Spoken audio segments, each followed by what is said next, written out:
সুপ্রিয় শিক্ষার্থীবৃন্দ, তেজগাঁও মহিলা কলেজের অনলাইন ক্লাসে দ্বাদশ শ্রেণীর শিক্ষার্থীদের স্বাগতম জানাচ্ছি। আমি মোহাম্মদ রফিকুল ইসলাম, প্রভাষক, প্রাণীবিদ্যা বিভাগ। তো আজ আমাদের আলোচনার বিষয় পূর্ববর্তী বিষয়টি ছিল, যে অধ্যায়টি আমরা পড়াতেছিলাম সেটা জিনতত্ত্ব ও বিবর্তন। আমরা ইতিপূর্বে এই জিনতত্ত্বের বিভিন্ন সংজ্ঞা এবং এর আনুষঙ্গিক বিষয় জেনেছি।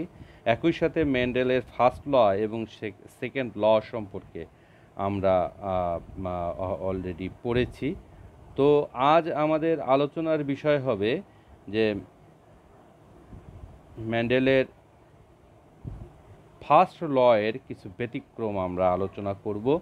ফার্স্ট ল এর যে ব্যতিক্রম যে আছে, আমরা জানতাম যে ফার্স্ট ল যেটা ছিল মেন্ডেলের, সেখানে মেন্ডেলের অনুপাত ছিল, ফিনোটাইপিক অনুপাত ছিল 3:1। এটা আমরা পরিবর্তিত অবস্থায় এটির কিছু ব্যতিক্রম দেখা দেয়। সেই ব্যতিক্রমী একটি সূত্র যাকে আমরা লিথাল জিন বলে থাকি। তো লিথাল জিন বা মারণ জিন যেটাকে আমরা বলে থাকি, সেটা মূলত কি এ বিষয়ে আমাদেরকে একটু জানতে হবে। তো লিথাল বা মারণ জিন এটা হলো যেসব জিন সাধারণত হোমোজাইগাস অবস্থায় উপস্থিত থাকলে যে সংশ্লিষ্ট জীবে মৃত্যু ঘটে, সেসব জিনকে লিথাল জিন বলে। তার মানে আমরা এর আগে দেখেছি যে হোমোজাইগাস অবস্থায় যদি কোনো জিন থাকে, যেমন আমরা এর আগে যখন পড়েছিলাম যে গিনিপিগের লম্বা লোমের জন্য দায়ী জিন এবং গিনিপিগের কালো রঙের লোমের জন্য দায়ী জিন হলো বি। এখন এই বি যদি দুটি বি একসাথে, ক্যাপিটাল বি একসাথে থাকে, তো বলা হয়েছে যে এরকম যদি কোনো জিন থাকে, যে জিনটি যদি একত্রে হোমোজাইগাস অবস্থায় একই অবস্থায় থাকে, মানে দুটোই ক্যাপিটাল অবস্থায় থাকে, তখন সেই জিনটি ওই জীবটির মৃত্যুর কারণ হতে পারে। যদি এরকম কোনো জিনের উপস্থিতি আমরা কোনো জীবে দেখে থাকি, তখন তাকে, সেই জিনটাকে আমরা লিথাল জিন বলে থাকি।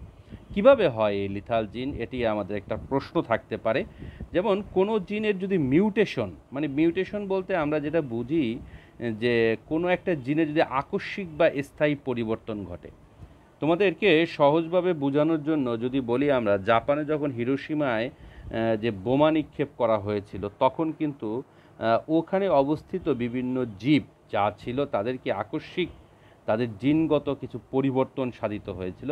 এই আকস্মিক যে এই জিনগত পরিবর্তন যে সাধিত হয়, তাকে আমরা সাধারণত মিউটেশন বলে থাকি। যদি এই মিউটেশন ঘটার পরে দেখা যায় যে প্রোটিন, আমরা জানি যে যে জিনগুলো তৈরি হয় সাধারণত প্রোটিন এনজাইমের সক্রিয় যদি নিষ্ক্রিয় হয়, যে প্রোটিনটা যদি নিষ্ক্রিয় হয়ে যায় এবং উক্ত প্রোটিনের যে শরীরবৃত্তীয় যে গুরুত্বটা থাকে, তার জীবন ধারণের জন্য যদি অপরিহার্য হয়, তবে এই হোমোজাইগাস অবস্থায় ওই জীবের মৃত্যু ঘটে। তার মানে আমরা বলতে পারি যে জিনটির মিউটেশন ঘটবে, তার যে একটা প্রোটিনের কম্বিনেশন থাকবে জিনের ভিতরে, যে আমরা কেমিক্যাল স্ট্রাকচার থাকে, সেটা যদি পুরোপুরি পরিবর্তন বা নিষ্ক্রিয় হয়ে যায়, তখন দেখা যাবে যে ওই জিনটের যে মূল কার্যক্রম, সেটা এখানে শরীরবৃত্তীয়ভাবে গুরুত্ব হারিয়ে ফেলবে এবং অপরিহার্য কারণে দেখা যাবে যে হোমোজাইগাস অবস্থায় যদি সেটি থাকে, তাহলে জীবের মৃত্যু ঘটবে। এখন এই লিথাল জিন যেটা আমরা বললাম যে হোমোজাইগাস অবস্থায় যদি জীবের উপস্থিতি থেকে জীবের মৃত্যু ঘটায়, তখন তাকে লিথাল জিন বলবো। এই লিথাল জিনের কিছু বৈশিষ্ট্য আছে। কি বৈশিষ্ট্য? প্রথম বৈশিষ্ট্য হলো যে লিথাল জিন এক ধরনের মিউট্যান্ট জিন। আমি একটু আগে বলছি যে মিউটেশনের মাধ্যমে এই জিন তৈরি হয়, এই জন্য বলা হয় মিউট্যান্ট জিন। এটা প্রকট বা প্রচ্ছন্ন অবস্থায় থাকতে পারে। প্রকট অবস্থায় যে থাকবে তাও কিন্তু না, আবার প্রচ্ছন্ন অবস্থায় থাকবে বিষয়টা তাও না। যে কোনো একটা অবস্থায় থাকলেই যদি জীবের মৃত্যু ঘটে, তখন আমরা এই জিনটাকে বলবো লিথাল জিন। তাহলে প্রধান বৈশিষ্ট্য কি? যে এটি একটা মিউট্যান্ট জিন হবে। লিথাল জিন যেটা হবে সেটা অবশ্যই মিউট্যান্ট বা মিউটেশনের পরবর্তীত একটা পরিস্থিত জিনকেই আমরা লিথাল জিন বলে থাকব। এখন এই প্রকট লিথাল জিন যদি হোমোজাইগাস বা হেটারোজাইগাস উভয় অবস্থায় জীবের মৃত্যু কিংবা আঙ্গিক বৈকল্য ঘটাতে পারে। এখন যে লিথাল জিনটা থাকবে সেটা হোমোজাইগাস অবস্থায় হইতে পারে অথবা হেটারোজাইগাস অবস্থায় হইতে পারে, অথবা যদি উভয় অবস্থায় জীবের মৃত্যু ঘটায়, অথবা আঙ্গিক বৈকল্য ঘটাতে পারে। আঙ্গিক বৈকল্য কীরকম? যেমন আমরা বলি ড্রোসোফিলার ডানা যদি খাটো হয়ে যায়, আঙ্গিক বৈকল্য, এই ধরনের আঙ্গিক বৈকল্য হতে পারে। আবার জাইগোট বা ভ্রূণ অবস্থায় জীব মারা যায় বলে লিথাল জিনের প্রভাব চোখে পড়ে না, তবে কোনো ক্ষেত্রে জীবের বয়স বৃদ্ধির সাথে সাথে এর প্রকাশ ঘটে। সাধারণত যে যদি লিথাল জিনের এই উপস্থিতির কারণে যদি এটি ভূমিষ্ঠ হওয়ার পূর্বেই জীবের যদি ভ্রূণ অবস্থায় মৃত্যু ঘটায়, এজন্য এটি সাধারণত আমাদের চোখে পড়ে না। তবে যদি বয়স জীবের বৃদ্ধি পেতে থাকে তাহলে এটি আরও বেশি প্রকট হয়, যে কথাটা আমি একটু আগে বলেছি যে আঙ্গিক বৈকল্য যদি দেখা দেয় তাহলে এটি চোখে পড়ে। কিন্তু যদি ভ্রূণ অবস্থায় এর প্রভাবে যদি জীবের মৃত্যু ঘটে তখন কিন্তু তাকে আর আমরা সাধারণত সচরাচর চোখে দেখি না। ফোর্থ যে বৈশিষ্ট্য সেটা হলো লিথাল জিনের প্রভাবে যে ম্যান্ডেলের যে ফার্স্ট লয়ের যে অনুপাতটা ছিল 3:1 সেটা পরিবর্তিত হয় 2:1 হয়। কেন আমরা এখানে 3:1 বলেছিলাম? অর্থাৎ জীবের সংখ্যা ছিল 4, আর এখানে যে সেকেন্ড জেনারেশনের জীব থাকবে তা হবে 3, মানে একটি জীব এখানে মৃত্যুবরণ করবে। একজন ফরাসি জিনবিদ ছিলেন, জিনতত্ত্ববিদ, যার নাম হলো লুসিয়েনি কোয়েনো। ইনি সর্বপ্রথম ইঁদুরের গায়ের রঙের ক্ষেত্রে এই লিথাল জিনের উপস্থিতি লক্ষ্য করেন এবং তার এই লুসিয়ান কোয়েনো এর উদাহরণের উপর ভিত্তি করিয়ে আমরা এই লিথাল জিনের জিনতাত্ত্বিক ব্যাখ্যা দেখে থাকব। এটি পরীক্ষা করে দেখা যাবে যে দুটি হলুদ রঙের ইঁদুর যদি হয় তাদের মধ্যে যদি ক্রস করানো হয় তাহলে আমরা বলেছিলাম যে আমরা ম্যান্ডেলের যে বৈশিষ্ট্য পড়েছিলাম সেখানে যদি এক জোড়া বৈশিষ্ট্য হয়, এক জোড়া বৈশিষ্ট্যের ক্ষেত্রে ম্যান্ডেলের ফার্স্ট ল এবং 2 জোড়া বৈশিষ্ট্য হলে ম্যান্ডেলের সেকেন্ড ল। এখানে কিন্তু এক জোড়া বৈশিষ্ট্য, তার মানে একটা বৈশিষ্ট্য হলুদ বর্ণের ইঁদুর। এখন দুইটাই হলুদ বর্ণের ইঁদুরের মধ্যে যদি আমরা ক্রস করাই তাহলে দেখা যাবে যে সবসময় 2:1 অনুপাতে যথাক্রমে হলুদ এবং অ্যাগুইটি মানে কালচে বাদামি রঙের ইঁদুর পাওয়া যাবে। অ্যাগুইটি বলতে আমরা বুঝাবো কালচে বাদামি বর্ণের ইঁদুর পাওয়া, 2 ধরনের ইঁদুর পাওয়া যাবে, এটা হলুদ পাওয়া যাবে এবং কালচে বাদামি রঙের ইঁদুর পাওয়া যাবে, যাকে আমরা বলবো অ্যাগাউটি। এখন পরবর্তী গবেষণায় প্রমাণ করে দেখা গেছে দুটি হলুদ বর্ণের ইঁদুরের এই ক্রস করালে 25% ইঁদুর ভ্রূণীয় অবস্থায় মারা যায়। আমি যে কথাটি বলেছিলাম যে ম্যান্ডেলের ফার্স্ট লয়ের অনুপাত ছিল 3:1, তার মানে 4 মানে যদি 4 মানে 100 যদি হয় তা 4-এর মধ্যে একটা ইঁদুর মারা যায় তাহলে হবে 25%, তার মানে 25% ইঁদুরের মৃত্যু ঘটবে। এখন এই 25% বলতে 3:1 এখানে অনুপাতটাকে বোঝাবে, ইঁদুরের সংখ্যা আরও বেশিও হতে পারে, কিন্তু দেখা যাবে যে এই লিথাল জিনের উপস্থিতিতে 25% তার সেকেন্ড জেনারেশনে সবসময় মারা যাবে। তার মানে এখানে অনুপাত 2:1 হবে, মানে যোগফল হবে 3। এবার আমরা যদি জিনতাত্ত্বিক একটু ব্যাখ্যা দেখি তাহলে আমরা ব্যাখ্যাটা এভাবে দেখতে পারি। ধরা যাক ইঁদুরের গায়ের হলুদ রঙের জন্য যে দায়ী প্রকট জিনটা থাকবে তাকে আমরা ক্যাপিটাল ওয়াই দিয়ে ধরবো। কি ধরবো? Capital Y. এবং অ্যাকিউটি বর্ণের এই লোমের জন্য দায়ী প্রচ্ছন্ন জিন হলো ওয়াই। অ্যাকিউটি বলতে কালচে বাদামি বর্ণের যে ইঁদুরটি পাওয়া যাবে তার জন্য যে লোমের জন্য দায়ী হবে সেটি হবে ওয়াই। তাহলে আমরা একটা জিনিস নিশ্চিত যে ইঁদুরের গায়ের হলুদ বর্ণের জন্য দায়ী হলো ক্যাপিটাল ওয়াই। এখন আমি আবারও বলছি, যদি এটা আমরা বলছি হোমোজাইগাস অবস্থায় যদি মৃত্যু ঘটায় তার মানে আমাদের এখানে দেখতে হবে যে হোমোজাইগাস অবস্থায় যদি হলুদ বর্ণের লোমের জন্য দায়ী প্রকট যে জিন ক্যাপিটাল ওয়াই সেটা যদি হোমোজাইগাস অবস্থায় থাকে তাহলেই ইঁদুরটির মৃত্যু ঘটবে। দেখে যাক যে ম্যান্ডেলের এই সূত্র মতে যদি বিশুদ্ধ হোমোজাইগাস হলুদ বর্ণের ইঁদুরের জিনোটাইপ তাহলে হবে অবশ্যই দুইটা ক্যাপিটাল ওয়াই, এবং অ্যাকিউটি বা কালচে বাদামি বর্ণের ইঁদুরের জিনোটাইপ হবে স্মল ওয়াই। এটা কিন্তু বিশুদ্ধ। তবে কিন্তু প্রকৃতিতে যেসব হলুদ বর্ণের ইঁদুর পাওয়া যায় তার কোনোটি কিন্তু এই বিশুদ্ধ হোমোজাইগাস অবস্থায় পাওয়া যায় না, এখানেই প্রবলেম। যদি আমরা বলেছিলাম যে লিথাল জিনের প্রধান বৈশিষ্ট্য যে এটি দেখা যাবে যে হোমোজাইগাস অবস্থায় জীবের মৃত্যু ঘটাবে, তাহলে এখানে আমরা যদি হলুদ বর্ণের জন্য দায়ী যে জিন ক্যাপিটাল ওয়াই সেটা যদি আমরা হোমোজাইগাস অবস্থায় পাই, মানে দুটি ক্যাপিটাল ওয়াই যদি একসাথে থাকে তাহলেই সেই যদি এরকম হয়ে থাকে কোনো ইঁদুরের জিনোটাইপ তাহলে দেখা যাবে ভ্রূণ অবস্থায় সেই ইঁদুরটি মৃত্যুবরণ করবে। তো এখানে একটা জিনিস কিন্তু স্পষ্ট যে কারণ ওয়াই জিন হলো হোমোজাইগাস অবস্থায় লিথাল জিন হিসাবে কাজ করে এবং ভ্রূণ অবস্থায় এই ইঁদুরের মৃত্যু ঘটায়। তাই প্রকৃতিতে যেসব হলুদ বর্ণের ইঁদুর পাওয়া যায় সেসব হেটারোজাইগাস অবস্থায় থাকে, কোনোটি হোমোজাইগাস অবস্থায় আমরা পাই না। তাহলে এখন আমরা যে হলুদ বর্ণের ইঁদুরগুলো আমরা সাধারণত প্রকৃতিতে পেয়ে থাকি সেগুলো অবশ্যই সংকর প্রকৃতির হবে এবং সবকটা জিনোটাইপ হবে হেটারোজাইগাস, মানে হলো ক্যাপিটাল ওয়াই এবং স্মল ওয়াই। এই দুটো যদি একসাথে থাকে তাহলে সেই দুটি বাঁচবে। যদি কোনো কারণে দুটি ক্যাপিটাল ওয়াই হয় তাহলে কিন্তু এখানে এই জীবের বেঁচে থাকার সম্ভবপর নয়। তো আমরা এবার একটু তাহলে তার জিনতাত্ত্বিক যে ব্যাখ্যাটা সেটা আমরা একটা চেকার বোর্ডের মাধ্যমে দেখি। প্রথমে দেখা যাক যে যদি এরকম হয় পুরুষ হলুদ ইঁদুর এটা সংকর প্রকৃতির এবং স্ত্রী হলুদ ইঁদুর এটিও সংকর প্রকৃতির। আমি আবারও বলছি, এখানে কিন্তু তোমাদের একটা জিনিস ঝামেলা তোমরা প্রায় করো, সেটা হলো তোমরা বলো যে স্যার এখানে আমি ক্যাপিটাল ওয়াই কেন নেব না, তাই না? তোমরা দেখো এখানে দুটো, একটা ক্যাপিটাল ওয়াই একটা স্মল ওয়াই আছে, এখানে একটা ক্যাপিটাল ওয়াই স্মল ওয়াই আছে। তোমরা যদি এখানে দুটাই ক্যাপিটাল ওয়াই নাও তাহলে দেখা যাবে কিন্তু এই ইঁদুরটির মৃত্যু ঘটবে। এরকম ক্যাপিটাল ওয়াই যদি দুটি হয় তাহলে সেই ইঁদুরটি কিন্তু মৃত্যু ঘটবে। কেন ঘটবে? কারণ হোমোজাইগাস অবস্থায় কিন্তু সে এটি থাকবে না। হোমোজাইগাস অবস্থায় তুমি এ ধরনের পাবে না। হোমোজাইগাস অবস্থায় যদি এরকম দুটি ক্যাপিটাল ওয়াই থাকে তাহলে সেই ইঁদুরটির মৃত্যু ঘটবে। অতএব সেই ইঁদুরের মধ্যে কিন্তু তুমি সংকরায়নও ঘটাতে পারবে না। তাহলে তুমি যে ইঁদুরটি নেবে হলুদ বর্ণের, তুমি ধরেই নেবে যে সেই ইঁদুরের জিনোটাইপ হবে ক্যাপিটাল ওয়াই এবং স্মল ওয়াই। তোমরা কিন্তু পরীক্ষার সময় প্রায় এই ভুলটি করে থাকো যে দুইটাই ক্যাপিটাল ওয়াই নাও। যেহেতু আমরা এর আগে ম্যান্ডেলের সূত্রগুলো যখন পড়েছিলাম তখন আমরা প্রথমেই হোমোজাইগাসভাবে নিয়েছিলাম। যেহেতু হোমোজাইগাস অবস্থায় নিয়েছি সেহেতু সবসময় দুইটি ক্যাপিটাল ওয়াই নিয়ে আমরা করি।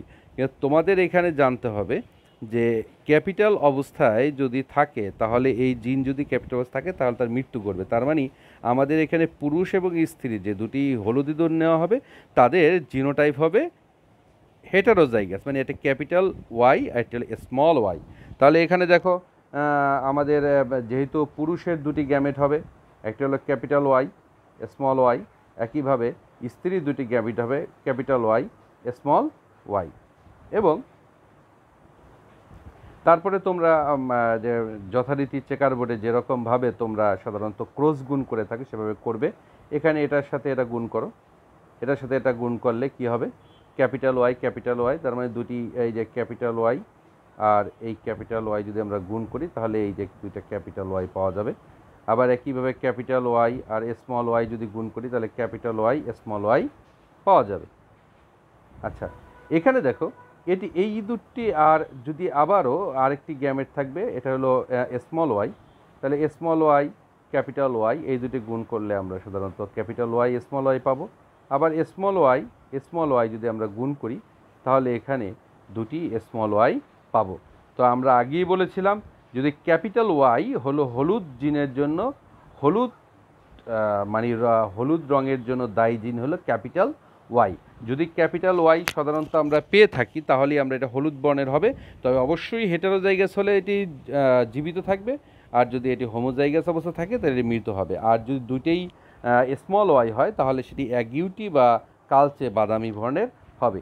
তো আমরা প্রথম যে সংকরায়ন ঘটিয়েছিলাম সেখানে দেখা যাবে প্রথম যে ইঁদুরটি জন্ম লাভ করবে সেটি ভ্রূণ অবস্থায় মৃত্যুবরণ করবে, কারণ এটি কিন্তু দুটোই ক্যাপিটাল ওয়াই এবং হোমোজাইগাস অবস্থায় আছে, অবশ্যই এটি মৃত্যুবরণ করবে।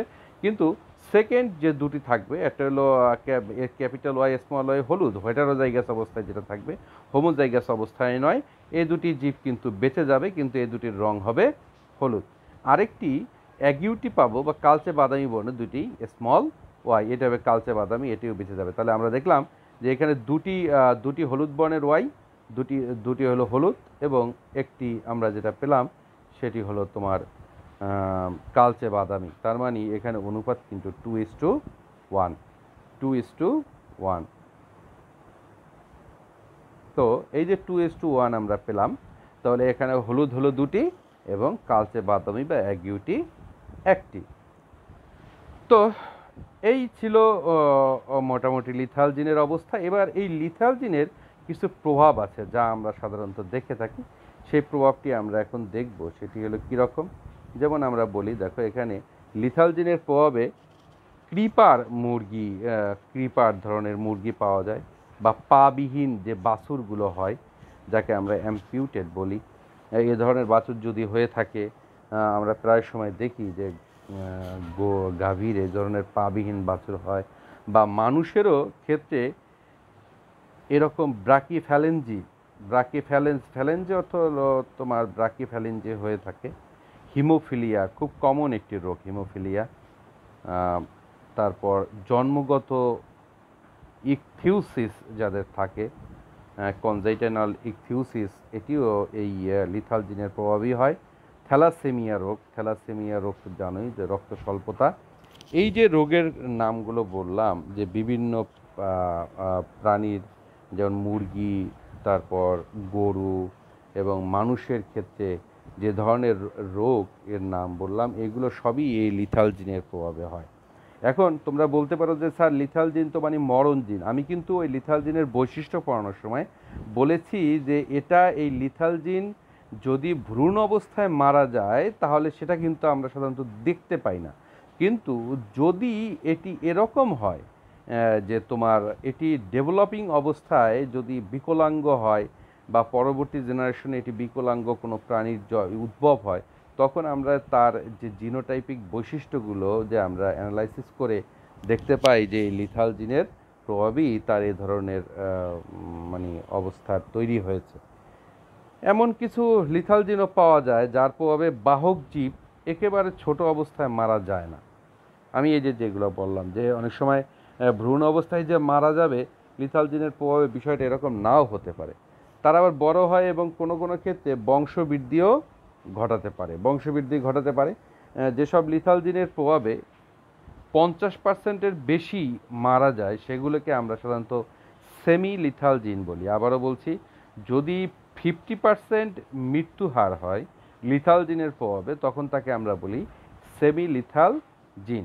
অন্যদিকে যেসব লিথাল জিনের প্রভাবে 50%-এর কম সংখ্যক জীব মারা যায় সেগুলোকে আমরা বলি সাবটাইটাল জিন। তাহলে দুটো, এটি হলো 1 মার্কের কোশ্চেনে প্রায় সময় আসে যে সেমিলিথাল জিন কি বা সাবটাইটাল জিনটা কাকে বলে। সেই ক্ষেত্রে তোমরা এরকম লিখতে পারো যে সেমিলিথাল জিন হলো যদি 50%, মানে লিথাল জিনের প্রভাবে যদি জীবের মৃত্যুর হার 50% হয় তাহলে সেগুলোকে আমরা সেমিলিথাল জিন বলি। আর যদি মৃত্যু হার 50%-এর কম হয় তাহলে তাকে আমরা সাবভাইটাল জিন বলে থাকি। তবে মানুষে যে হিমোফিলিয়া রোগ সৃষ্টিকারী যে লিথাল জিন, সেটি কিন্তু সেমি লিথাল জিন। তার মানে হলো মৃত্যু হার এখানে প্রায় 50%। আর ড্রোসোফিলা মাছির যে লুপ্তপ্রায় ডানা, মানে দেখা যায় কিছু ড্রোসোফিলা মাছি আছে মিউট্যান্ট মাছি, যত এটা সাধারণত অনার্সে আমরা প্র্যাকটিক্যাল করানোর সময় দেখাই যে মিউট্যান্টের কারণে ড্রোসোফিলার মধ্যে আমরা মিউটেশন ঘটিয়ে থাকি। মিউটেশন ঘটালে দেখা যায় যে তাদের যে ডানা থাকে সেই ডানাগুলো খাটো হয়ে যায় বা লুপ্ত হয়ে যায়। আবার অনেক সময় চোখের বর্ণ চেঞ্জ হয়ে যায়। এরকম আমরা মিউট্যান্ট ড্রোসোফিলা তৈরি করে থাকি যে জেনেটিকের প্র্যাকটিক্যাল করানোর জন্য।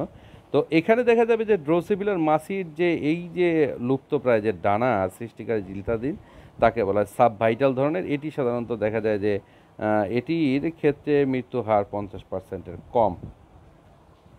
তো এই ছিল মোটামুটি লিথাল জিন সম্পর্কে ধারণা। তোমাদেরকে আমি ধারণাটি দেওয়ার চেষ্টা করলাম। তোমরা নিজেরাও একটু বাসায় বসে পড়াশোনা করবে, এবং একই সাথে তোমাদেরকে আরও একটি মেসেজ আজকে আমার দেওয়া প্রয়োজনীয় বলে আমি মনে করছি।